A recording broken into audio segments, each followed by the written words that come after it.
बिस्मिल्लाह इन्नल हम्दुलिल्लाह नहमदुहु व नस्तईनुहु व नस्तगफिरुह व नऊज़ु बिल्लाहि मिन शुरूरि अनफुसिना व मिन सय्यिअति अमालिना मै यहदिल्लाहु फला मुदिल्ल लहु व मै युद्लिल फला हादिय लहु व अशहदु अल्ला इलाहा इल्लल्लाहु वहदहु ला शरीका लहु व अशहदु अन्ना मुहम्मदन अब्दुहु व रसूलुहु अम्मा बाद फ़इन्न खैरल हदीस किताबुल्लाह व खैरल हदी हदी मुहम्मदिन सल्लल्लाहु अलैहि वसल्लम व शर्रिल उमूरि मुहदसातुहा व कुल्लु मुहदसातिन बिदअह व कुल्लु बिदअतिन दलाला व कुल्लु दलालतिन फिन्नार। আসসালামু আলাইকুম ওয়া রাহমাতুল্লাহি ওয়া বারাকাতুহু। মুসলিম জীবনের ধৈর্য, এটা উপর একটা লেখা, যেটা বেসিক্যালি জুমার খুতবা। এটা বড় থাকাতে আমরা এটাকে স্প্লিট করছি দুইটা ভাগে। ওই দিন হয়তো আরো কিছু সময় কাটাইলে শেষ করে দিতে পারতাম, বাট আমি তাড়াহুড়ো করতে চাইনি আর। তা আজকে যেহেতু আবার ওই শেষ অংশটা পড়বো বা শেষ অংশ থেকে আপনাদের সাথে শেয়ার করব। তো গতদিন কি পড়ছিলাম বা কি কি শিখছিলাম আমরা সেটা একটু জাস্ট টাচ করে যাবো আর। তো শুরু করছিলেন একটা দিয়ে, ওই যে সূরা বাকারার আয়াত দিয়ে, যে আল্লাহ সাহায্য চাইতে বলা হয়েছে ধৈর্য এবং সালাতের মাধ্যমে। ধৈর্য কথাটা যখন আসে তখন আহ আরেকটা জিনিস খুব ইম্পর্টেন্ট মনে রাখার ব্যাপার আছে, যে এটা অলমোস্ট একটা ফ্রেজের মতো, যে life is all about test. এই পৃথিবীতে আল্লাহ আমাদেরকে পাঠিয়েছেন শুধুমাত্র পরীক্ষা করার জন্য। আমরা কে জান্নাতি কে জাহান্নামী আল্লাহ জানেন, বা কে জান্নাতে যাব কে জাহান্নামে যাব আল্লাহ জানেন। এমনি দিতে পারতেন জান্নাত জাহান্নাম, কিন্তু মানুষ হয়তো তখন অভিযোগ করতো যে আমাদেরকে একবার একটা সুযোগ দিলে আমরা দেখাইতে পারতাম, বা আমাদেরকে তো সুযোগই দেওয়া হয়নি। আহ আমরা যে প্রুফ করব আমরা জান্নাতি না জাহান্নামী। আহ এইটা একটা একটা ভিউ, যে এই এই কারণে আসলে পৃথিবীতে আমাদেরকে পাঠানো হয়েছে। এবং life is all about test, একটা কথা প্রচলিত আছে। জীবনের প্রত্যেকটা মোমেন্ট, প্রত্যেকটা ক্ষেত্র হচ্ছে একটা পরীক্ষার ক্ষেত্র। আমি আপনাদেরকে আগেও বলছি কয়েকবার, যখন আমাদের অন্য আলোচনায় বলছি যে আহ, যে কোনো আহ, একটা আমি প্রথমে কখনো আর কি ইসের থেকে বলছি, আপনার এই যে ফিজিক্সের একটা কথা আছে এনভায়রনমেন্ট, যারা ফিজিক্স পড়ছেন তারা জানেন। এনভায়রনমেন্ট কথাটা মানে হচ্ছে যে আশপাশ কি আছে। এখন যদি এই মহাবিশ্বে একটা বস্তু থাকতো, মাত্র একটা মাত্র বস্তু, ধরেন কোন থিওরিটিক্যালি একটা বস্তু আছে, একটা গ্রহ আছে, আর কিছু নাই মহাবিশ্বে, তাইলে কিন্তু এত জটিল চিন্তা ভাবনা, ক্যালকুলেশন, গ্রাভিটেশন, কার উপর কার পুল কদ্দূর, কে কাকে ব্যালেন্স করতেছে, এগুলো প্রশ্নই আসতো না, কোনো এগুলোর সিচুয়েশনই থাকতো না। কিন্তু যখনই একটা জায়গায় দুইটা আসছে, তখনই কিন্তু এই এই কনসিডারেশন গুলো আসছে। আর এখানে তো billions and billions of stars আছে বা বস্তু আছে, সেখানে তো অনেক জটিল হিসাব। ইন্টারপার্সোনাল বা আমাদের এই life is all about test যখন আমরা বলি, তখন তখন কিন্তু এই ধরনের কথাগুলো আসে, যে আমি যদি একটা আইল্যান্ডে একা থাকতাম, উইথ অল মাই এমিনিটিস, যা যা দরকার সবকিছু সহ, আমার তেমন একটা টেস্টের ব্যাপার হয়তো থাকতো না, বা টেস্টে মানে নিজেকে প্রুভ করার কোনো জায়গা থাকতো না, বা ক্ষেত্র হয়তো থাকতো না, বা থাকলেও খুব সংকীর্ণ, খুব কম ব্যাপার থাকতো। কিন্তু যখনই আমি একটা সমাজের ভিতর থাকতেছি, একটা দেশে থাকতেছি, একটা পরিবারে থাকতেছি, একটা প্রতিবেশে থাকতেছি, তখনই কিন্তু অগণিত টেস্ট প্রতিনিয়ত আমাকে ফেস করতে হচ্ছে। আর টেস্ট কথাটা যখনই আমরা বলতেছি, যেমন বললাম প্রথমে যে life is all about test, তখনই কিন্তু চলে আসতেছে আপনার এই যে কি বলে, ধৈর্যের ব্যাপারটা চলে আসতেছে। আপনি যত টেস্ট আছে দুনিয়ায়, যেগুলোকে আপনি পরীক্ষা বলতে চান, যত ধরনের পরীক্ষা, সেটা ইসের পরীক্ষাই হোক, আপনার জাস্ট কেতাবি পরীক্ষা যেটা আমরা পরীক্ষার হলে দিয়ে থেকে সেটাই ধরেন, অথবা অন্য যে কোনো কিছু, যে কোনো জায়গায় যখন আপনি একটা ডিফিকাল্ট সিচুয়েশন পড়েন, সবকিছুর সাথে মানে ধৈর্যের ফ্যাক্টরটা আসেই আসে। টেস্ট যেখানে আছে সেখানে ধৈর্য আছে। তাহলে প্রতিটা ইন্টারপার্সোনাল, আমি এইভাবে চিন্তা করি নাই আগে কখনো, বা ভাবি নাই যে প্রতিটি ইন্টারপার্সোনাল রিলেশন, যার সাথে যার, ছেলের সাথে মেয়ের সাথে, হাজবেন্ডের সাথে ওয়াইফের সাথে, যার যেটা আর কি, প্রতিটি ইন্টারপার্সোনাল রিলেশন কিন্তু একটা টেস্ট হচ্ছে আপনার, বা টেস্টের ক্ষেত্র, এবং সেখানে একটা ধৈর্যের ব্যাপার আছে। সেখানে একটা ধৈর্যের ব্যাপার আছে, যে আপনি ওই টেস্টটাতে উত্তীর্ণ হইতে গেলে, অথবা ওইটাকে প্রপারলি ফেস করতে গেলে ধৈর্যের ব্যাপার আছে। এই জন্য ধৈর্যটা এত ইম্পর্টেন্ট, বা এত এত করে বলা হয়েছে। এবং সূরা জুমারের একটা আয়াত, যেটাতে বেগাইরি হিসাব বলছেন আর কি, ধৈর্যের রিওয়ার্ডটা, ধৈর্যের যে জন্য আল্লাহ যা দিবেন আপনাকে সেটা সীমাহীন বা কোনো হিসাববিহীন, মানে অফুরন্ত বা অনেক। এইটাকে আহ, আহ, যদিও একদম ওয়ার্ডিংটা সেম না, তারপরে এটাকেও ধরা হয় যেটা একদম আল্লাহ নিজে নির্ধারণ করবেন বা নিজে দিবেন আপনাকে। যদিও ওয়ার্ডিং এ ওই কথাটা আসে নাই, তারপরেও তাফসিরে বা ব্যাখ্যা করতে গিয়ে এটাই বলা হয়েছে। যেমন সিয়ামের ব্যাপারে আল্লাহ বলছেন যে আল্লাহ নিজে দিবেন, নিজে পুরস্কৃত করবেন যারা রোজা রাখে, রোজাদারদের। এখানেও আসলে ব্যাপারটা এই ওয়ার্ডটা এটা না থাকলেও, আল্লাহ নিজে এই ওয়ার্ডটা না থাকলেও এটা এটা এভাবেই ধরা হয় যে আল্লাহ নিজে এটা দিবেন। এবং এটা যেহেতু অফুরন্ত বলছেন, লিমিটলেস বলছেন, মানে কোনো হিসাব পত্রের ব্যাপার নাই, বা একে দিছো আমাকে দেওয়া নেই কেন, এরকম কোনো ব্যাপার নেই আর কি। তো যাই হোক, অবশ্য আল্লাহ জুলুম করেন না, সেটা তো একটা জিনিস। তারপরে আমরা পড়ছিলাম যে আলী রাদিয়াল্লাহু আনহুর একটা একটা আসার পড়ছিলাম, যেটা এই এই ইসেও আছে, লেখায় আছে, এবং আরেকটা বই আমাদের যে Islamic belief, brief introduction to the আকিদা অফ আহলুস সুন্নাহ ওয়াল জামাআহ, আমরা অনেকদিন আগে সেটা আহ, নানা মজলিসে করছি। আমরা আইসিটি প্রপারের জন্য করলেও সেটা রেকর্ডিং আমাদের কাছে নাই মনে হয়, বাট অন্যান্য মজলিসে করছি, আমরা অনেক মজলিসে করছি, যেখানে আমরা হালাকা করি সেখানে ওই বইটা করি। সেই বইটাতে এই এই আসারটা আছে যে আহ, দিনের ব্যাপারে ধৈর্যটা হচ্ছে মানুষের ব্যাপারে মাথার মতো। মানুষের যেমন মাথা কেটে ফেলে দিলে কোনো তার অস্তিত্ব থাকবে না বা সে বেঁচে থাকবে না, তেমনি দিনের ব্যাপারে যদি ধৈর্যটা বাদ দেওয়া হয় তাহলে দিনের আর কিছু থাকবে না। It is true. আমরা একটু ভালো করে খেয়াল করলে বুঝবো যে এটা ট্রু। এই যে বললাম life is all about test, যে টেস্ট আমরা দিতে এখানে আসছি, প্রতিনিয়ত আমরা সেই টেস্টের ভিতরে আছি। এবং সেই টেস্ট যেখানে আছে সেখানে ধৈর্যের ব্যাপার আছে। সেইভাবে চিন্তা করলে আমরা বুঝবো যে ধৈর্য ছাড়া কোনো দিন নাই, বা দিন ছাড়া কোনো ধৈর্য নেই। এছাড়া রাসূলের একটা হাদিস আমরা গতদিন পড়ছিলাম, the best faith is patience and forgiveness. এখানে দুইটা, ধৈর্য এবং ক্ষমাশীলতাকে একসাথে আল্লাহ আল্লাহ রসুল করছেন, ত্যাগ করছেন। এই যে ফরগিভনেস, এটারও কিন্তু হচ্ছে যে আল্লাহ নিজের হাতে যারা মানুষকে ক্ষমা করে দেয়, যারা ক্ষমাশীল, তাদেরকে কিন্তু আল্লাহ নিজের হাতে পুরস্কৃত করবে। এই এই কথাটাও আসছে। যদিও এই এই আয়াতে ওইভাবে, সরি এই হাদিসে, বা সরি এই আয়াতে, মাফ করবেন, এই হাদিসে বা এর আগেরটাতেও যেটা বললাম আমরা যে বিগয়রে হিসাব, সূরা জুমারের 10 নম্বর আয়াতে যেখানে বলছেন যে যারা আহ, যারা ধৈর্য ধরবে তাদেরকে, বা ধৈর্যশীল তাদেরকে বেহিসাব দেওয়া হবে, আজর বা সওয়াব দেওয়া হবে। সেটা যেখানে বলছেন, সেটাতে যদিও আল্লাহ নিজে দিবেন এই কথাটা উল্লেখ করেন নাই। এখানে রাসূলের হাদিসে ও নিজে দেওয়ার কথাটা আসে না, কিন্তু দুইটা একসাথে আসছে, এবং এটা অন্যত্র আসছে যে ইসের কথা, যে যারা মানুষকে ক্ষমা করে দেয়, এটা অন্যত্র আসছে। এটার ইম্পর্টেন্সটা অন্য অন্য আয়াতে আসছে। এটা যদিও হাদিস, কিন্তু অন্য আয়াতে আসছে। এখানে আপনার আহ, এটাকেও ধরা হয় ওই রকম একটা গুণ, যে গুণের পুরস্কার আল্লাহ নিজে আপনাকে দিবেন। নিজে দেওয়া মানে একেবারে নিজে নির্ধারণ করবেন। আচ্ছা, যাই হোক, তা আলী রাদিয়াল্লাহু আনহু আসার যেটা বললাম যে দিন, আপনি খেয়াল করে দেখবেন যদি তাই হয় যে জীবনটা যদি আমাদের অল ওভার টেস্ট যদি হয়, তাহলে যার ধৈর্য নাই সে, তার তার দিন থাকবে না বা দিন থাকে না।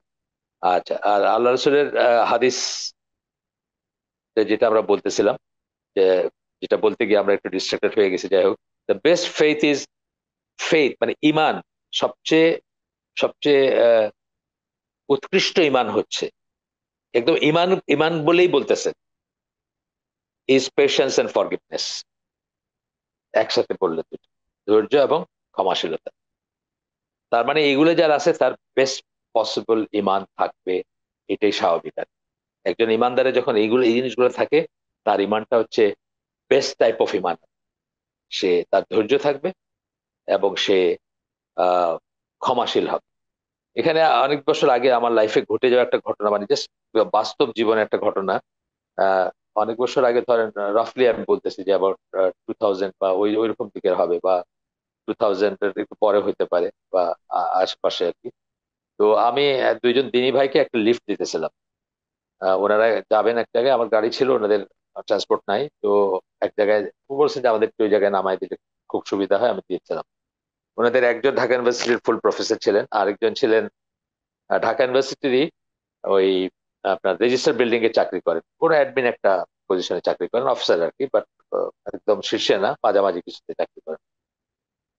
তো ওই গুলিস্তানের ওই জিন্নাহ এভিনিউ যেটাকে আমরা বলতাম, পরবর্তীতে বঙ্গবন্ধু এভিনিউ বলতে বলা হয়, ওইরকম একটা জায়গায় ওনাদেরকে যখন নামাচ্ছে, তো একটু তাড়াহুড়া ছিল যে একটু আপনার মানে ওই জায়গাগুলো জ্যাম লেগে যেত। তো একজন করছেন কি, উনি নেমে আহ আরেকজন বোধহয় দরজাটা বন্ধ করছেন, তো ওনার ইটা একটা আঙ্গুল ওই দরজা জানলা যেটা বলি, গাড়ির জানলার মতো থাকে না ওপেনিং, ওইখানে দরজাটা এবং ওইটার মাঝখানে আটকে গেছে। কিন্তু আমি পাশে থেকেও মানে সামনে বসেছিলাম, আমি কিন্তু বুঝি নাই যে ওনার হাতটা ওইখানে আটকেছে। মানে ওনার আর্তনাদ বাইর হয় নাই, জাস্ট একটু উফ টাইপের একটা বোধহয় সামান্য শব্দ বাইরেছে, আমাদের ড্রাইভার বুঝছে, তাড়াতাড়ি সে উঠে গিয়ে ওটা ছুটাই দিছে বা খুলে দিছে আর কি। দরজাটা বন্ধই হয়ে গেছে আর কি, মানে ওনার আঙ্গুলের উপরে বলতে পারেন। তো তারপরে দেখলাম যে পুরোটা আঙ্গুল কালো হয়ে গেছে, যে আঙ্গুলটা পড়ছে ওইখানে একদম ইনস্ট্যান্টলি কালো হয়ে গেছে, মানে ওটা রক্ত জমাট বেঁধে কালো হয়ে গেছে নখটা। তো যাই হোক, আমি মাফ টাফ চাইলাম, বা ভুল হয়েছে, যারই ভুল হয়েছে, ভুল কারো কারো যে হয়েছে তা না, এটা ভুল করেই ভুল হয়েছে আর কি, যাই হোক কোনো দোষ না কারো। তো ওনারা চলে গেলেন, তারপরে ড্রাইভার আমাকে বলতেছেন যে স্যার, একজন দিনদার মানুষের সাথে একজন নর্মাল মানুষের কি তফাৎ দেখেন। এই একই ঘটনা আরেকজনের কথা বললেন, আহ, যিনি আমার পরিচিত, তার বেলায় ঘটছে 2-3 দিন, আমি ছিলাম না তখন গাড়িতে, ড্রাইভার সাহেব তাকে নামায় দিচ্ছিলেন কোথাও। তো বলতেছেন যে আহ এই আঙ্গুলটা একই রকম ভাবে লাগছে নাকি, দরজা বন্ধ করতে গিয়ে ভুল করছেন, উনি নিজে করছেন ভুলটা। তো একটা হাত ছিল আর তার উপরে আরেকটা হাত দিয়ে ধাক্কা মারছেন আর কি, খেয়াল করেন। তো উনি এমন ভাবে চিৎকার করছেন যে রাস্তায় লোক জমে গেছে, কি হয়েছে এখানে। তা এই ড্রাইভার খুব অর্ডিনারি মানুষ, সাধারণ মেধার মানুষ বা অশিক্ষিত মানুষ, সেও খেয়াল করছে যে একজন মানুষ যখন দিনদার হয়, তখন তার পেশেন্সটা কত বেড়ে যায়, যে একটা উফ টাইপের সামান্য একটা শব্দ হয়েছে, মানে কোনো চিৎকার টিৎকার কিছু না, আমি আমি বুঝি নাই, ড্রাইভার বুঝছে যে এরকম আঙ্গুল পড়ছে এসে চেপায়, আমি বুঝি নাই, সামনের সিটে ছিলাম আমি, ওনারা পিছনে ছিলেন। তো আহ সে পর্যন্ত অবজার্ভ করতেছে যে যে মানুষগুলা দিনদার, তারা কত ধৈর্যশীল হয়, তারা বিচলিত হয় না, উত্তেজিত হয় না, চিৎকার করে না, ইয়েলিং যেটাকে আমরা বলি। আর যখন মানুষের ভিতর দিনের ইটা অত থাকে না, তখন মানুষ এমন ভাবে চিৎকার করছে, আরেকজন যার কথা বলতেছিলেন, যে লাশের রোগ জড়ো হয়ে গেছে, যে মনে হচ্ছে কিছু একটা হয়ে গেছে এখানে বড় সড়। এটা জাস্ট গল্প মনে হইলো আপনাদেরকে বললাম আর কি, রিয়েল লাইফের গল্প এবং বাস্তব গল্প। তো যাই হোক, এইসব কথাগুলো আমরা শিখছি, গতদিন পড়ছি আমরা এগুলা, এখন যেগুলো পড়লাম আহ গতদিন আরো কিছু আয়াত পড়ছি, সূরা আল আসরের পড়ছি, ওয়াতাওয়াসাবিল হাক্কি ওয়াতাওয়াসাবিস সবর, ওইটা আমরা এক্সপ্লেন করছি, জাস্ট রিক্যাপ করতেছি আমি। এরপরে যেটা বলছেন এইভাবে আমি আহ, এই লেখাটা পড়ার আগে কখনো চিন্তা করি নাই। এটা এটা যে হার্ড এন্ড ফাস্ট কিছু তা না, এটা আপনি অন্যভাবে এক্সপ্লেন করতে পারেন বা অন্যভাবে বলতে পারেন। উনি বলছেন যে ধৈর্যের ব্যাপারগুলো আসতেছে, আহ আহ ধৈর্যের সাথে সাথে কিন্তু আমরা যেটাকে অধ্যবসায় বলি, পার্সিভিয়ারেন্স যেটাকে বলি, একবার না পারিলে দেখো শতবার, একটা কথা বলি না আমরা প্রায়, বা অনেক সময় বলি আমরা, সেই কথাটা কিন্তু ধৈর্যের সাথে সাথে চলে আসতেছে, যে আহ ধৈর্য এবং পার্সিভিয়ারেন্স মানে সাথে সাথে পাশাপাশি বলতেছেন, এটার সাথে আবার টেস্ট চলে আসতেছে। আপনি কি করেন, পরীক্ষায় ফেল করলে বা পরীক্ষায় খারাপ করলে আপনি আবার পরীক্ষা দেন, বা আবার ভালো প্রিপারেশন নিয়ে পরের বার দেন। তো অধ্যবসায় নিয়ে আমরা যখন রচনা লিখছি, আমরা বলছি না যে একবার না পারিলে দেখো শতবার, মিনিং বারবার করবেন, বা একটা একটা জায়গায় মানে ফ্রাস্ট্রেটেড হবেন। এটা এটা মানে একই সাথে যায় আর কি, দুইটা জিনিস। এই জন্য পেশেন্স এন্ড পার্সিভিয়ারেন্স একসাথে বলতেছেন এই লেখক, অনেক জায়গায় বলছেন, এখানে বলছেন। তো এইখানে বলতেছেন যে তিনটা ইসে, এটা আমরা পড়ে আসছি, আমরা জাস্ট কুইকলি সুইপ করে যাচ্ছি, তো পরের যেটা পড়ি নাই সেটা যাবো আমরা। তো তিনটা ব্যাপারে বলতেছে যে ধৈর্যের ইটা আসে তিনটা সিচুয়েশনে। একটা হচ্ছে যে যে কাজগুলা অব্লিগেটরি কাজ, ইসলামের অব্লিগেটরি কাজ যেগুলো ফরজ ওয়াজিব যেগুলো, সেখানের ভিতরে আপনার সালাতের কথা বলতেছেন, সিয়ামের কথা বলতেছেন, জাকাতের কথা বলতেছেন, জিহাদের কথা বলতেছেন, হজের কথা বলতেছেন। এই প্রত্যেকটা জায়গায় ধৈর্যের ব্যাপার আছে, প্রত্যেকটা জায়গায় অব্লিগেটরি যদিও এগুলা, কিন্তু এগুলা আল্লাহর পছন্দনীয় কাজ, আল্লাহর পছন্দনীয় কাজ। কিন্তু এই কাজগুলোর ব্যাপারে আপনি একটু খেয়াল করলে দেখবেন যে প্রত্যেকটা ব্যাপারে, প্রত্যেকটা জায়গায় আসে আপনার এই যে ধৈর্যের ব্যাপার আছে, প্রত্যেকটা ক্ষেত্রে। সালাতের ক্ষেত্রে, কিসের ক্ষেত্রে, জিহাদের ক্ষেত্রে দেখেন, একটা আরেকটা একটা ঘটনা যেটা খুব ফেমাস ঘটনা, যে ওহদের যুদ্ধে 70 জন সাহাবী মারা গেছিলেন, বা মানে আল্লাহ রসুলের খুব ক্লোজ সাহাবী তারা। এটার রুট রিজনটা দেখেন, ধৈর্য ধারণ করতে পারেন না আরেকটা গ্রুপ, যাদেরকে আল্লাহ রসুল একটা ইসের ইনচার্জ করে দিয়েছিলেন, একটা প্যাসেজের, যে ওইখানে তীরন্দাজ ছিলেন তারা, এবং তাদেরকে বলছিলেন যে তারা সরবে না ওইখান থেকে যতক্ষণ আল্লাহ রসুল না বলছেন। ওনারা দেখলেন মানে ওয়ার ইজ ওভার, জিতে গেছেন, বুটি মানে গনিমতের মাল দেখা যাচ্ছে চোখে, কেউ কালেক্ট করতেছে না, যুদ্ধ তো শেষই। তারা অপেক্ষা করলেন না আল্লাহ রসুলের আদেশের জন্য। ভুলে গেলেন যে আল্লাহ রসুল তাদেরকে বলছিলেন যে ততক্ষণ পর্যন্ত, মানে যতক্ষণ আল্লাহ রসুল না বলেন তারা যেন ওই প্যাসেজটাকে ব্লক করে রাখে বা গার্ড করে না।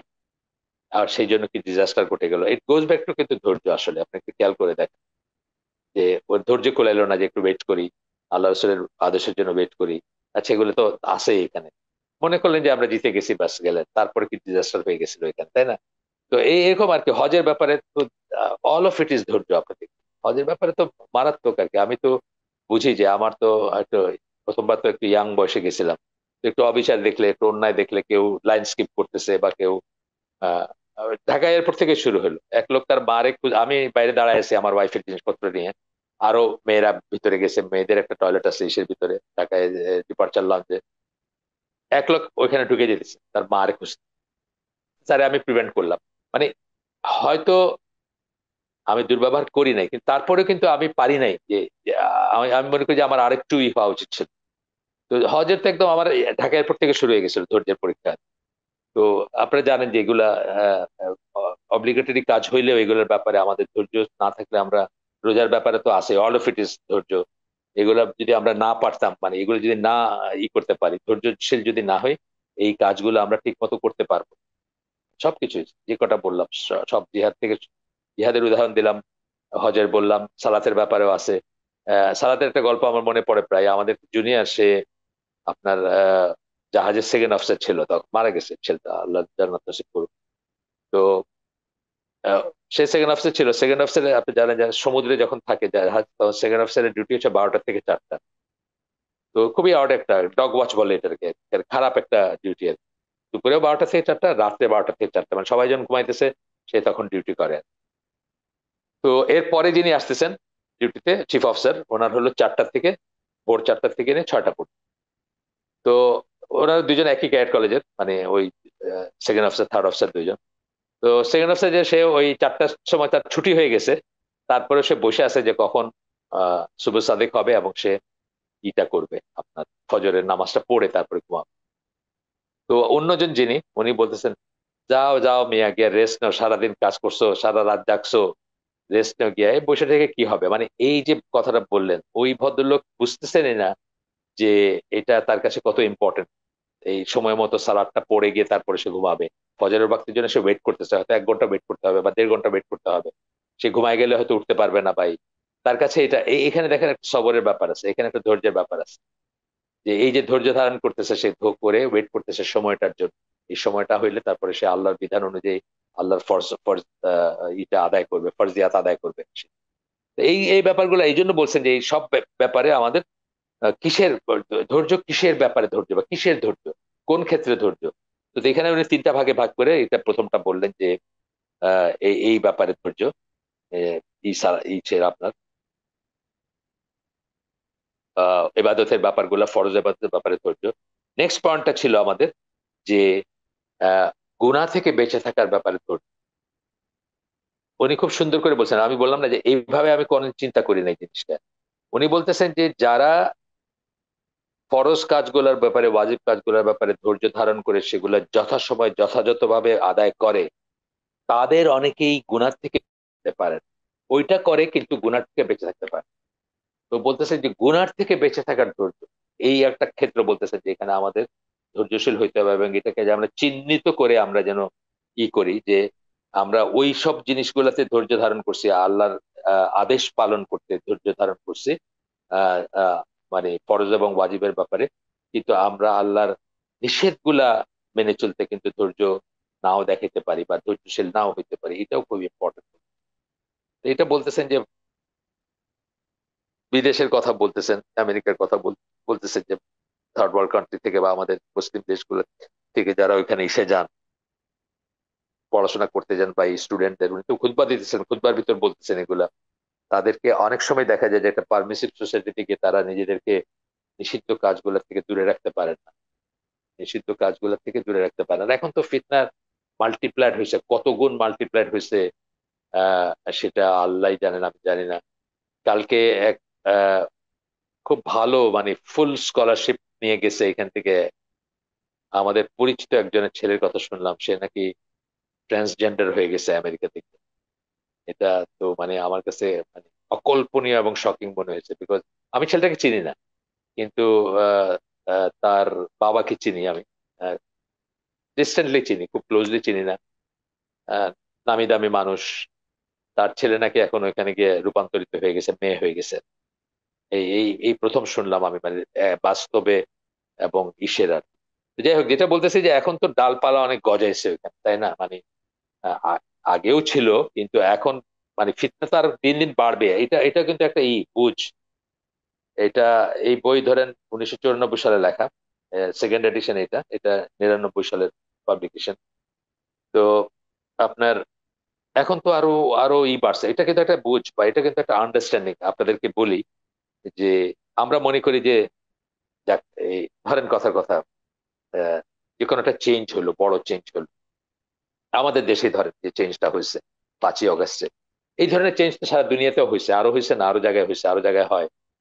বা হইলে আমরা একটু রিল্যাক্স করি যে যাক, এখন একটু শান্তির সময় আসছে বা এখন একটু ভালো সময় আসছে। তা আসলে কিন্তু ডক্টর সাইফুল্লাহ বলতেছিলেন আর কি, এই ঠিক পলিটিক্যাল ব্যাপারে বলতেছিলেন না, মানে যে কোনো ফিতনার ব্যাপারে বলতেছিলেন, এই ফিতনা কিন্তু উত্তরোত্তর বৃদ্ধি পাবে। এটাই প্রেডিকশন, এটাই এটাই নিয়ম, বা এটাই এই ধারাটাই ফলো হচ্ছে। গতকালকে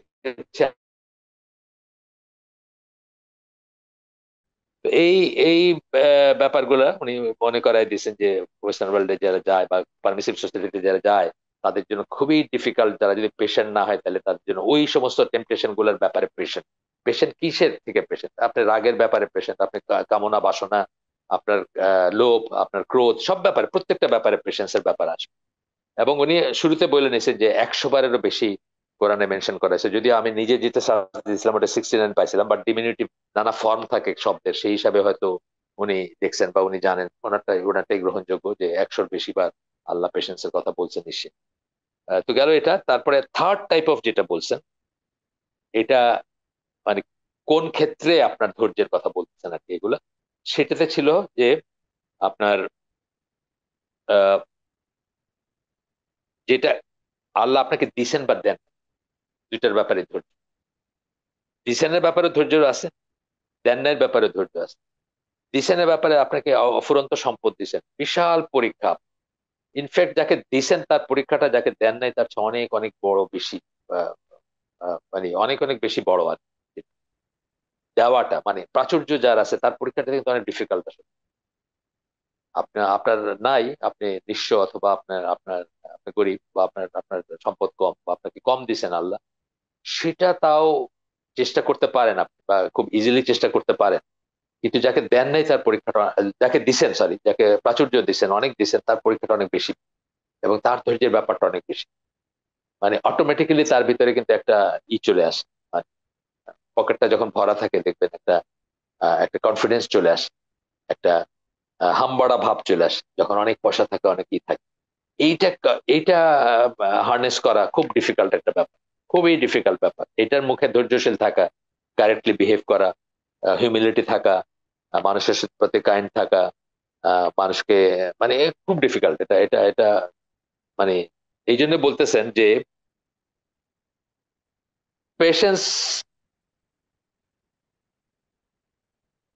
in the face of what Allah gives you or does not give you in this world. ওইসব ব্যাপারে এই যে তোমাকে আল্লাহ দিছেন অথবা দেন নাই, দুইটার ব্যাপারে বলছে, ধৈর্যের ব্যাপার আছে। তো এটা আমরা আগের দিন দেখছি বা পড়ছি এটা। আহ, এটাও আমি এইভাবে কোনোদিন চিন্তা করি নাই, দিছেন এবং দেন নাই ব্যাপারে যে পেশেন্সের কথা বলতেছেন, এটা আমরা চিন্তা করি নাই। আর যাদের আছে তাদের দেখবেন এংজাইটিটা অনেক বেশি, মানে এংজাইটিটা অনেক বেশি সেটাকে ধরে রাখার।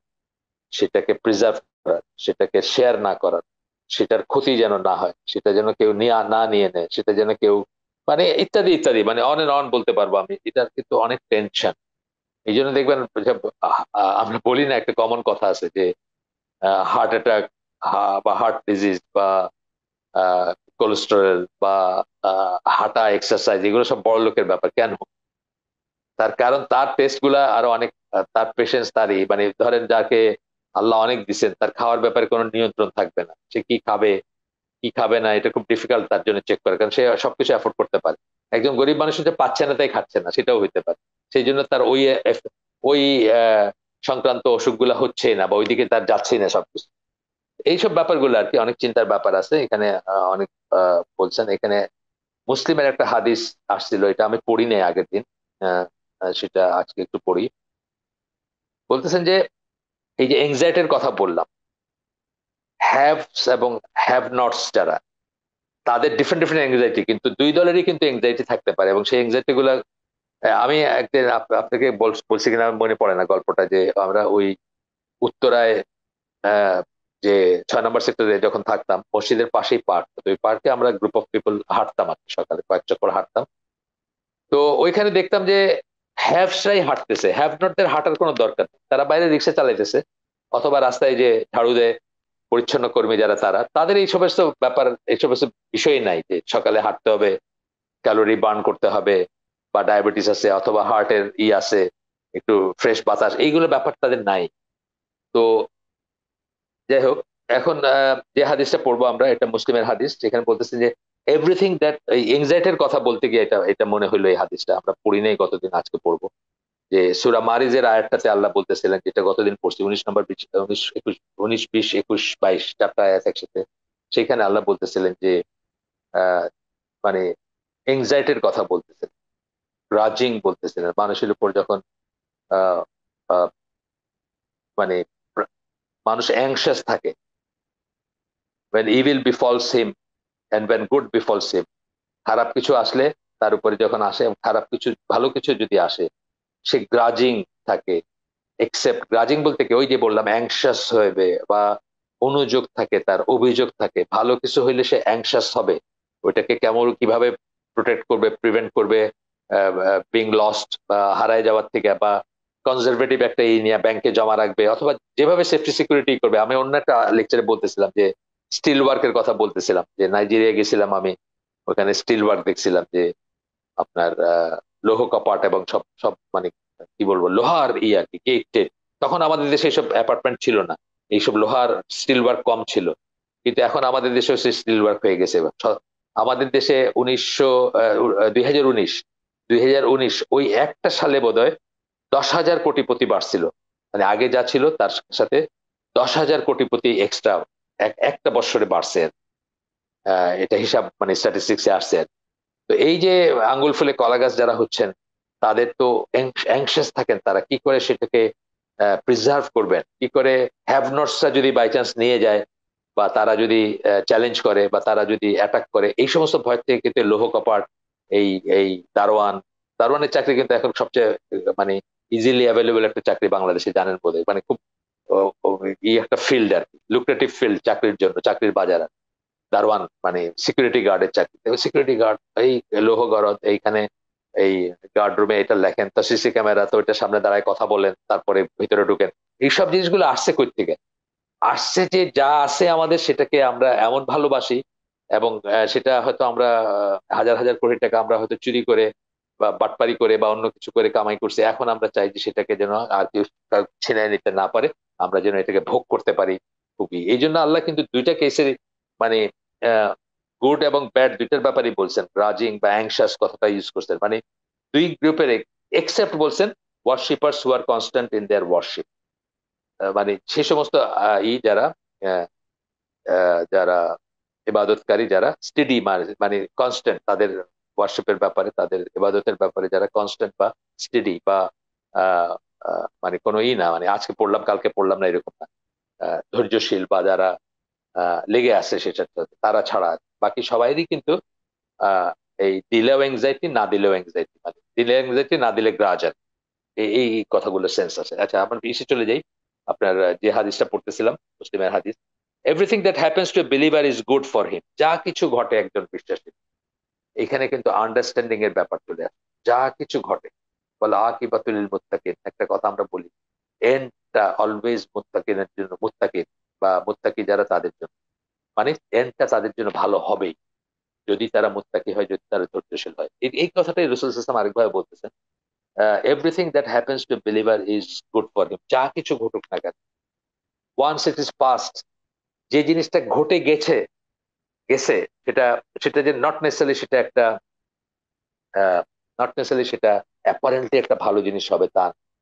কিন্তু ধরেন একটা জিনিস ঘটে গেছে, সেই জিনিসটা কিন্তু প্রথম বুঝটা হচ্ছে যে এটা আল্লাহ স্যাংশন করছে, এটা আমি রিভার্স করতে পারবো না।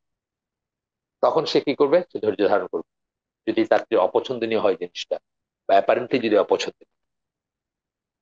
আচ্ছা, and this is only true in the case of the believer, এবং এটা একমাত্র বিশ্বাসীর জন্য প্রযোজ্য। অবিশ্বাসের ব্যাপার আসতেছে না। কেন সেটা বলে দিচ্ছেন। ইফ ইজ গ্রান্টেড বাউন্টিজ, তাকে কোনো নিয়ামত দেওয়া হলো, দেন হি ইজ থ্যাঙ্কফুল টু আল্লাহ, তখন সে আল্লাহর কাছে কৃতজ্ঞ থাকে এবং আল্লাহকে শুক্রিয়া জানায়। And this is good for him, এই যে শুক্রিয়া জানালে এটা ভালো তার জন্য। And if he stuck with hardship, if he struck with hardship, তাকে যদি একটা কাঠিন্য বা একটা একটা একটা কষ্ট তার উপর চলে আসবে, he is patient for the sake of Allah. Allah যে তাকে ধৈর্য ধারণ করতে বলছেন, ধৈর্য ধারণ করা যে মুমিনের একটা গুণ, সেইটা মনে রেখে সে ধৈর্য ধারণ করবে, and that also is good for him, এবং সেটাও তার জন্য ভালো। কেন ভালো হলো? ওই যে আমরা পড়ে আসলাম যে যে বিপদের মুখে অথবা টেস্টের মুখে যে ধৈর্য ধারণ করবে, তার জন্য বেগাইরি হিসাব, লিমিটলেস বাউন্টি রিওয়ার্ড তার, এবং আল্লাহ নিজে তাকে রিওয়ার্ডেড করবে। আচ্ছা, এরপরে যে অংশটা, এই অংশটার জন্য আমরা আসলে আজকের আবার ইসে আসছি, আজকের এই আয়োজনটাতে আসছি রিয়েলি।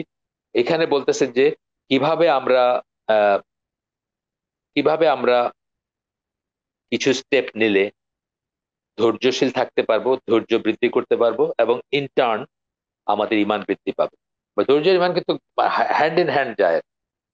যে এই এই যে বিশ্বাসীদের জন্য বললেন, কেবল বিশ্বাসীদের জন্য বললেন, যে হাদিসটা পড়ে আসলাম আমরা, এই হাদিসটা তো ইমানদার বলছেন কি, শুধু ইমানদারের জন্য বলছেন। কেন বলছেন? ইমানদার আল্লাহর কথা চিন্তা করে ধৈর্য ধারণ করবে, বেঈমান তো আর করবেন, যার আল্লাহ ইমান নাই সে কেন ধৈর্য ধারণ করবে? এবং সেটার জন্য সে বেগাইরি হিসাব, লিমিটলেস ই পাবে আল্লাহর কাছ থেকে। আচ্ছা, তো এই জন্য সবর যার যত বেশি, ইমান তার তত বেশি। সেটা আবার ওই হাদিসটাতে আমরা পড়লাম, তাই না? একটু আগের এক লাইনের একটা হাদিস পড়লাম না, যে বেস্ট ইমান হচ্ছে পেশেন্স এবং ফরগিভনেস। এটা একটা হাদিস পড়ে আসলাম, এক লাইনের হাদিস, the best faith is patience and forgiveness. এটা পড়ে আসছে আমরা। আহ, আপনার এটা ইসের আলবানির মতে সহি এই হাদিসটা। তো যাই হোক, আহ, এইখানে বলতেছে যে কি করে আমরা ধৈর্য বাড়াবো এবং কি করে আমরা ইন্টার্ন আমাদের ইমান বাড়বে, সেরকম কতগুলো স্টেপ বলছেন এখানে। প্রথমত যদি আমরা রিয়েলাইজ করি যে এটা এটা আমাদের এটা শেষ করতে পারবো না, দেখে আমি আজকের সে পর্বে টাইনে নিয়ে আসছি আর কি, নাহলে গতদিনই শেষ হয়ে যেত আমাদের। এখানে প্রথমটা যেটা বলতেছেন, যে আর কাউকে খুশি করার কোনো ব্যাপার, আপনি যদি মানুষকে খুশি করতে চান, মানুষকে খুশি করার জন্য কিছু করেন, সে তো খুশি হবেই না, মানুষকে কোনোদিন স্যাটিসফাই করা যাবে না, এবং আপনি মানুষের মুখাপেক্ষী থেকে যাবেন। আল্লাহ ছাড়া আর কাউকে খুশি করার কোনো ব্যাপার নাই, এবং খুশি করার চেষ্টা করার কোনো, মানে ইটস নট ওয়ার্থ, চেষ্টা করবে যে, এই কথাটা বলতেছেন প্রথম। তো আমরা এটা এটা যদি রিয়েলাইজ করি, তাহলে আমরা অব্লিগেটরি কাজগুলোতে লেজি হব না। সালাতের ব্যাপারে এটা আসে অনেক সময়, লেজি হব না। যে আমরা যে অব্লিগেটরি কাজগুলো করতেছি, যেগুলো আগে পড়ে আসছি আমরা, যে সালাদ, সিয়াম, হজ সবকিছু করছি, এগুলোতে লেজি হব না। দেখবেন আমরা হজ অনেকে ওয়েট করতে করতে মরিয়ে যায়, হজ করার হয় না। এই যাবো, যাচ্ছি তো একটু গুছায় নেই, তো একটু মেয়ের বিয়ে দিয়ে নেই, আর হইলো না যাও। ওইগুলোতে আমরা লেজি থাকবো না, কারণ আমরা বুঝবো যে এই যে মেয়ের বিয়ে হওয়া বা এটা হওয়া ওইটা হওয়া, এগুলো সব দুনিয়া প্লিজ করা, কিন্তু দুনিয়ার অন্য অন্য জিনিসটা প্লিজ করা, সমাজকে প্লিজ করা, সংসারকে প্লিজ করা, ওয়াইফকে প্লিজ করা, মেয়েকে প্লিজ করা, এটা হোক ওইটা হোক, বাড়ি হোক গাড়ি হোক, তারপরে যাবো না হজে। মানে একটা উদাহরণ দিলাম আমি। যদি সেটা আমরা বুঝতাম যে আহ, আল্লাহ ছাড়া কাউকে প্লিজ করার কিছু নাই, তাহলে আমরা অব্লিগেটরি কাজগুলা খুব মানে ফরজ ওয়াজিব যেগুলা, সেগুলোর ব্যাপারে লেজি হইতাম, সেগুলোর ব্যাপারে আহ আহ, মানে সেগুলোকে পাশ কাটায় যাইতাম, এবং এটাও বুঝতাম যে এগুলা আল্লাহর অপছন্দনীয় কাজ হবে।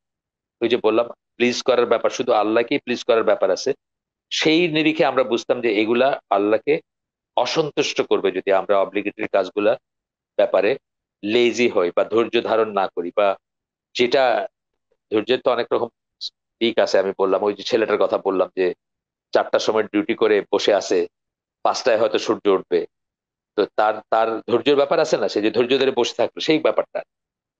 Will not be pleasing anyone of importance, তাইলে আমরা মানে not even our own selfs in the long run, আমরা নিজেদেরকেও প্লিজ করারই করবো না। কারণ অনেক সময় কি করি আমরা, একটা আল্লাহর প্লিজিং একটা কাজ আমরা অনেক সময় করতে পারি না নিজেদেরকে প্লিজ করতে গিয়ে, নিজেদের রিপোর্ট তাড়ানো হোক, সিনেমা দেখা হোক, গান শোনা হোক, এই গপ্প করা হোক, গীবত করা হোক, আহ অহেতুক ব্রেন টক যেগুলোই বলেন, এগুলো কি, এগুলো তো নিজেদেরকে, আমার নিজেদের রিপু বা নিজেদের চাহিদা বা নিজেদের মনের কামনা বাসনা, সেটা করতে গিয়ে কিন্তু আমরা অনেক সময় নিজেকে প্লিজ করতে গিয়ে অনেক সময় আল্লাহর ডিসপ্লেজারে চলে যাই আমরা, বা আল্লাহকে প্লিজ করার থেকে সরে যাই। সেটা আমরা করব না। এইটা বললেন প্রথম প্রথম জায়গা যেখানে আমাদের ধৈর্যের কথাটা, আমাদের ধৈর্য বাড়াইতে হবে, ধৈর্য বাড়াইতে পারি আমরা, এবং একটু যদি এইভাবে যদি চিন্তা করি, এবং আমাদের ইমানও বাড়াইতে পারি আমরা। সেকেন্ড পয়েন্টটা বলতেছেন যে এই জায়গাটা, পৃথিবীটা রিল্যাক্স করার জায়গা না। হ্যাঁ, রিল্যাক্স করার জায়গা না, বা এখানে সবকিছু পায়ে ফেলার জায়গা না। মানে আমার আর কোনো চাহিদা নাই, কোনো অভাব নাই, আমি আহ মানে কারণ বা ওই রকম স্টেজের হয়ে গেছি। মানে আমি আমি বিল গেটস বা এলন মাস্কের মতো হয়ে গেছি, যে আমার আর চাওয়ারই কিছু নাই, মনে করবো যে আমি দুনিয়ার শীর্ষ ব্যক্তি। এইটা এটা এই জায়গা, এটা সেটা জায়গা না। কারণ কি, এটা আমাদের পার্মানেন্ট জায়গা না, এটা হচ্ছে টেস্টের জায়গায়, যেটা আমি আগে বলে আসছি। টেস্ট মানে কিন্তু বলছি, প্রতি টেস্ট মানে ধৈর্য। আর এটা জান্নাত না, এবং এটা চিরস্থায়ী জায়গা না আমাদের। আল্লাহ এই আবার টেস্টের কথাগুলো বলতেছেন, যে এখানে আল্লাহ আমাদের টেস্ট করেন, কমান্ড, আল্লাহর কমান্ড যেগুলা, আল্লাহর প্রহিবিশন যেগুলা, হ্যাঁ, আল্লাহ আমাদেরকে কিছু দিতে পারেন, নাও দিতে পারেন, এই সব ব্যাপারে আমাদের টেস্ট হচ্ছে এখানে। এটা এখন মানে উনিও সামারাইজ করতেছেন যে কোন কোন জিনিসটা খেয়াল করলে আমরা সবর বাড়াইতে পারবো। আমরা যদি মনে রাখি এখানে আমাদের কিছু নিয়ে যেতে পারবো না, এটা আমাদের চিরস্থায়ী জায়গা না, এখানে জান্নাত নাই, এখানে জাহান্নাম নাই, আমরা আসলে অন্য একটা জায়গার জন্য, এটা একটা ক্ষেত্র যেখানে আমরা উপার্জন করতেছি, যেন আমরা ফসলটা ঘরে তুলতে পারি, তারপরে সেই ফসল অফুরন্তকালের যে অনন্তকালের যে জীবন সেখানে ভোগ করতে পারি, বা সেখানে সেটা রেজাল্ট পাইতে পারি। এই এই কথাটাই তো বলতেছেন যে we have to realize that we are demonstrating our belief and love for Allah in our reaction to these tests. যখন আমরা এই সমস্ত পরীক্ষার সম্মুখীন হব, আমাদের মনে রাখতে হবে যে আমরা আসলে আহ, আ- মানে আমরা আসলে আমাদের কি দেখাচ্ছি আল্লাহকে, আমাদের বিশ্বাস, আল্লাহ কতটুকু বিশ্বাস সেটার পরীক্ষা দিচ্ছি, আল্লাহকে আমরা কতটুকু ভালোবাসি সেটার পরীক্ষা দিচ্ছি, আল্লাহর আনুগত্য কতটুকু করি আমরা সেটার প্রমাণ দিচ্ছি, বা সেটার পরীক্ষা দিচ্ছি, বা সেটার টেস্ট দিচ্ছি। এবং মানে অব্লিগেটরি জিনিসগুলোর ব্যাপারে যেমন আমরা শুনে আসলাম যে আপনার ফরজ ওয়াজিবের ব্যাপারে, ঠিক একইভাবে আমরা stay away from forbidden deeds, এবং খারাপ কাজগুলো যেগুলো সেগুলো থেকে দূরে থাকার ব্যাপার, সেখানে আমরা টেস্ট দিচ্ছি।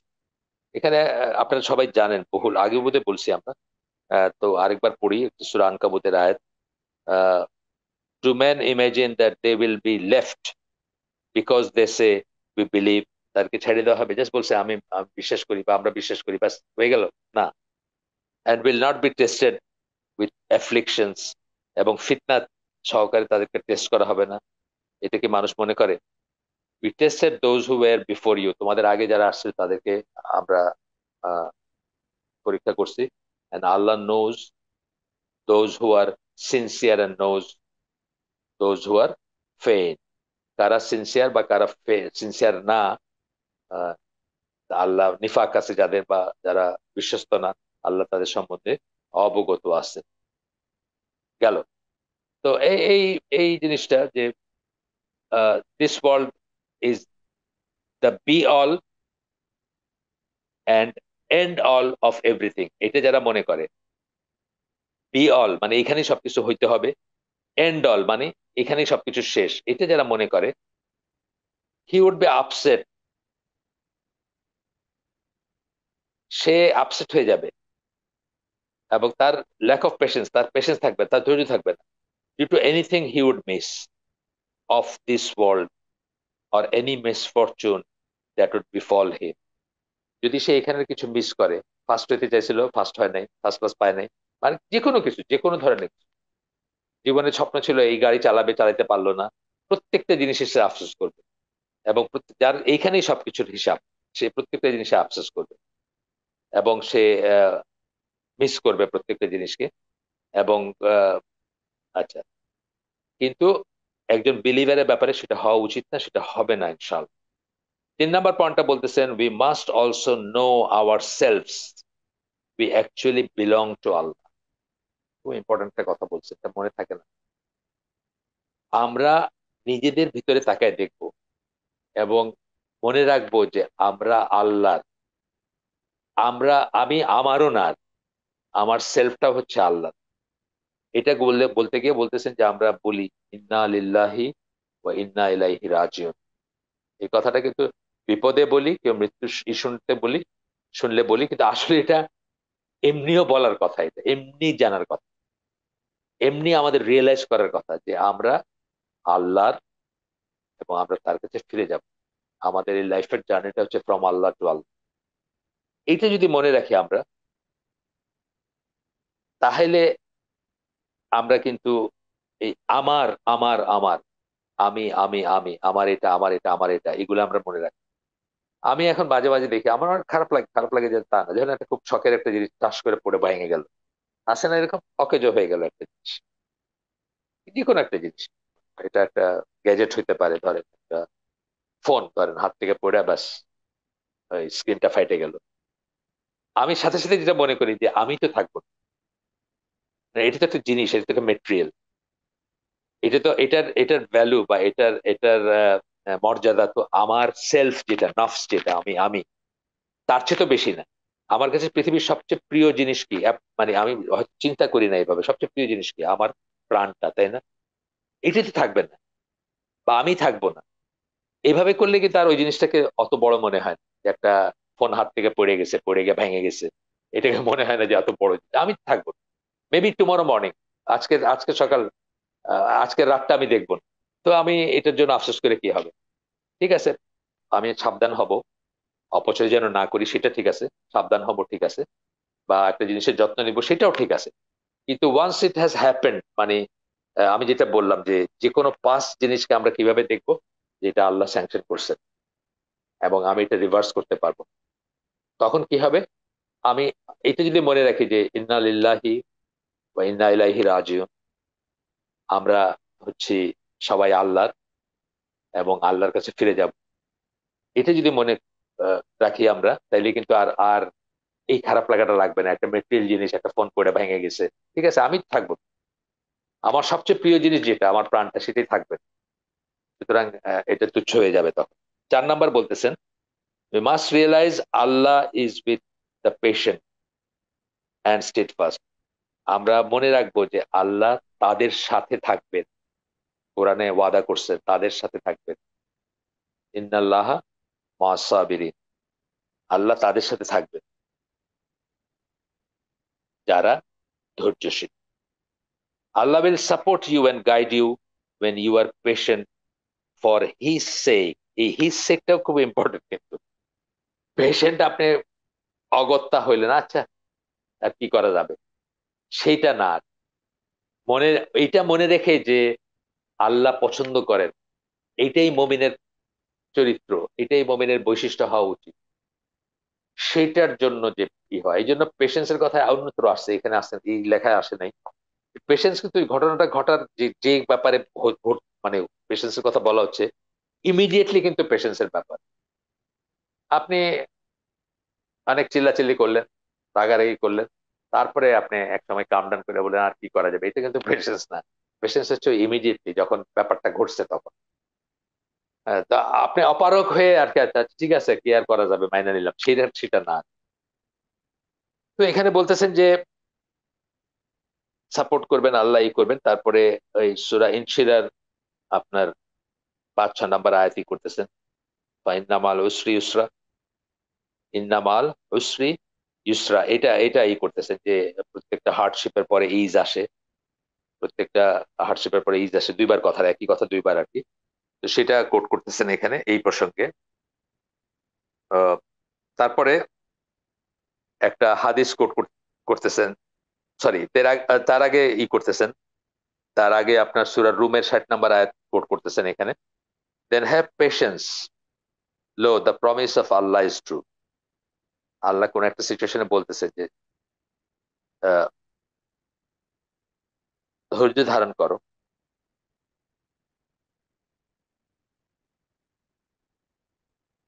দেন হ্যাভ পেশেন্স, কোন একটা সিচুয়েশনের কথা বলতেছেন, সিচুয়েশন এখানে নাই, জাস্ট এটুকুই কোট করছেন। The promise of Allah is true, আল্লাহর প্রমিস মানে কি, এই যে পেশেন্স হইলে, ধৈর্য ধারণ করলে আল্লাহ যা দেওয়ার প্রমিস করছেন সেটা সত্য। ধৈর্য ধারণ করো, সেই প্রমিসটা সত্য, অর্থাৎ সেটা তোমরা পাবা বা তোমাদেরকে দেওয়া হবে। এরপরে সালামার বর্ণনা একটা হাদিস আহ, করতেছেন এখানে, রাসূলের ওয়াইফ ছিলেন। আহ আল্লাহ রাসূল সাল্লাল্লাহু আলাইহি ওয়াসাল্লাম বলেন,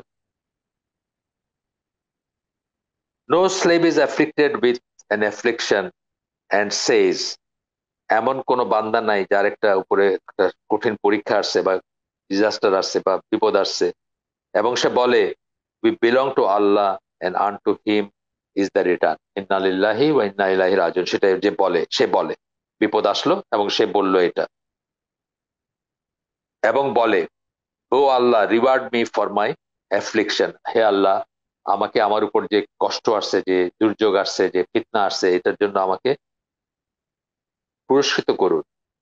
and give me something better than it in exchange for it, except that Allah will reward হিম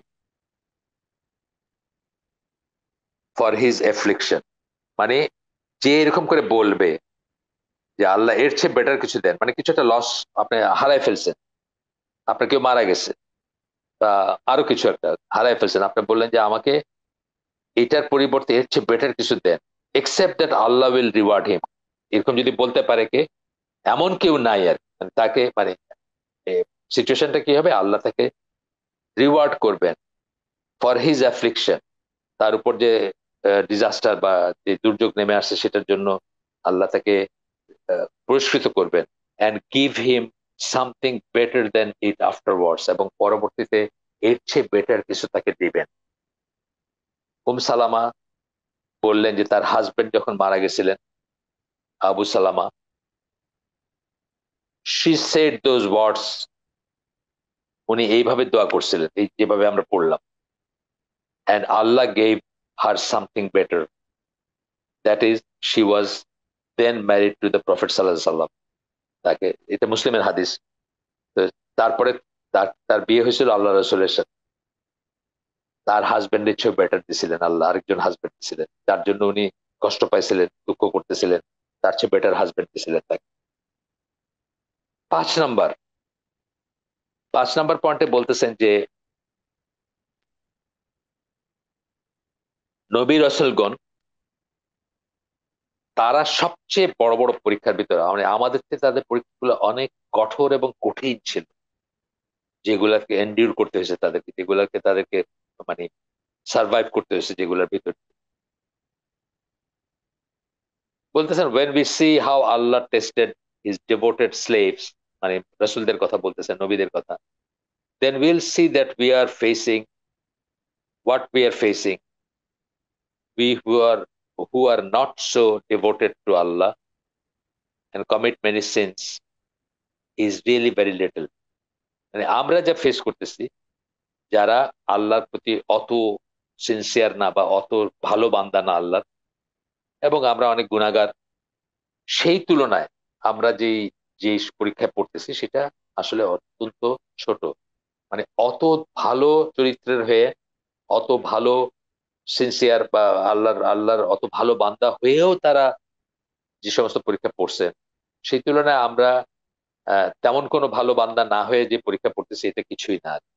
মানে আমাদের হয়তো সেটা বোঝাতে চাইছেন, আমাদের চরিত্রগত এই যত অত সুন্দর না, যেহেতু আমাদেরকে আল্লাহ হয়তো আরো বড় বড় বিপদ দিতে পারতেন, কিন্তু সেটা দেন নাই।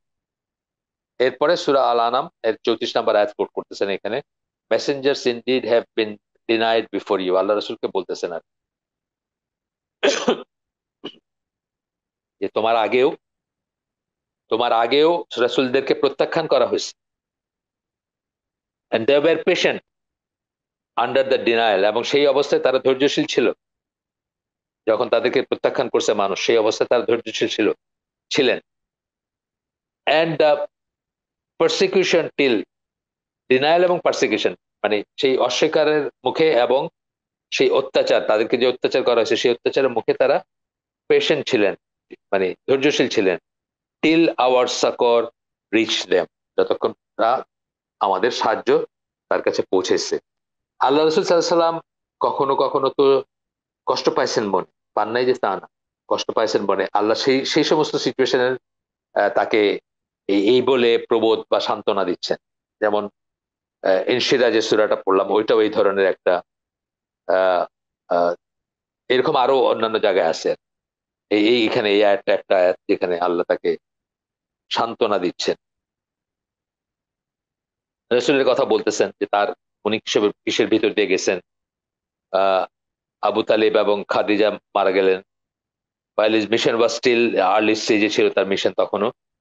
তারপরে look at the heart people, look at the heart the prophet faced from his closest relatives in Makkah, তার একদম নিকট আত্মীয়রা তাকে কত কষ্ট দিয়েছে সেটার দিকে তাকাইতে বলতেছেন উনি। তারপরে আল্লাহ তাকে বলতেছেন সূরা আহকাফের একটা আয়াতে যে নবীদের এক্সাম্পলের দিকে তাকাইতে বলতেছেন, যেভাবে আমরা পড়ে আসলাম এখন, যে নবীদেরকে কিভাবে টেস্ট করা হয়েছে বা তাদের এক্সাম্পলের দিকে রাসূলকে তাকাইতে বলতেছেন। Then have patience even as the stout of heart among the messengers had patience, মানে সবচেয়ে যারা ছিলেন, দৃঢ় ছিলেন যারা, তাদের বা শক্ত হৃদয়ের যারা ছিলেন, তারাও ধৈর্য ধারণ করছেন। তো আল্লাহ রসুলকে বলতেছেন আর কি, নবীদের এক্সাম্পল দিয়ে বলতেছেন সূরা আহকাফের 35 নম্বর আয়াত, যে ধৈর্য ধারণ করো। আমাদের নবীকে বলতেছেন আল্লাহ। We should also realize that every test that requires patience on our part also involves blessing from Allah. যে কোনো টেস্ট যেখানে ধৈর্যের ব্যাপার আছে, আমি তো বললাম প্রত্যেকটা টেস্টে ধৈর্য আছে, যে কোনো টেস্ট যেটা ধৈর্যের ব্যাপার আছে সেখানে রিওয়ার্ডের ব্যাপার আছে, এই কথাটা মনে রাখ। ব্লেসিং ফ্রম আল্লাহ, আল্লাহর নিয়ামতের ব্যাপার আছে সেখানে। The second Khalifa Omar once said, Omar রাদিয়াল্লাহু আনহু এক সময় একবার বলছিলেন, I was never afflicted with any trial except that I had to thank Allah for. আমার কখনোই কোনো বিপদ আপদ আসে নাই, যা এমন কোনো বিপদ আসে নাই যেটার জন্য আমি আল্লাহকে ধন্যবাদ না দিছি, অর্থাৎ আল্লাহকে ধন্যবাদ দিছি বা আল্লাহর কাছে শুকরিয়া জানাইছি প্রত্যেকটা বিপদের পরে। তারপরে বলতেছেন ব্যাপারগুলো কিরকম,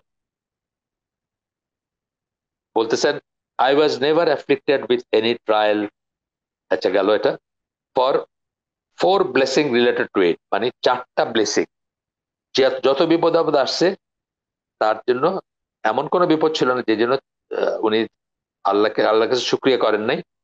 কেন করতে হয়েছে তাকে সেই শুক্রিয়াটা? চারটা ব্লেসিং ছিল সেগুলোর সাথে যুক্ত, চারটা নিয়ামত, চারটা পুরস্কার ছিল সেগুলোর সাথে। প্রথমটা কি?